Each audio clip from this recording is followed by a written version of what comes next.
रहीम अस्सलाम वालेकुम वरहमतुल्लाहि वबरकातुहू। ख़वातीन, इस्लाम को रसूलुल्लाह सल्लल्लाहु अलैहि वसल्लम की अहम नसीहतें।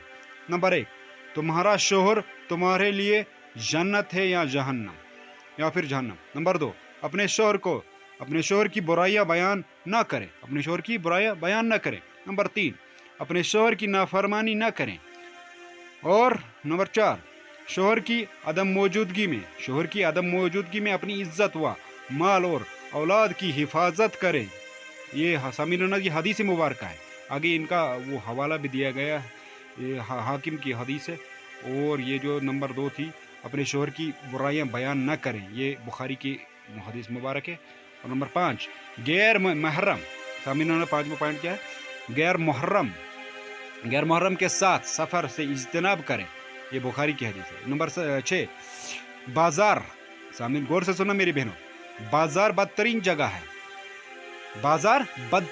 बदतरीन जगह है, बिला ज़रूरत बाजार ना जाएं, ये भी सही मुस्लिम की ये हदीस है।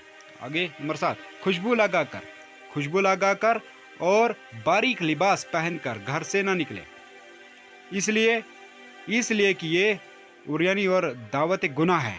अल्लाह पाक अमल करने की तौफीक अता फरमाए, आमीन या रब्बुल आलमीन, आमीन। तो ये थी मेरी बहनों, मेरी बेटियों के लिए रसूलुल्लाह सल्लल्लाहु अलैहि वसल्लम ख़वातीन के लिए कुछ नसीहतें। इंशाल्लाह उम्मीद है इन पे अमल करेंगी, अमल करोगे तो दुनिया में भी अल्लाह कामयाब फरमाएगा, आखिरत भी। तौबा इस्तिग़फ़ार दुरूद की कसरत करें और तौबा इस्तिग़फ़ार करें। और ऐसी वीडियो देखना चाहते हैं, चैनल को सब्सक्राइब करें, लाइक शेयर एंड सब्सक्राइब। अल्लाह हाफ़िज़, जज़ाकल्लाह।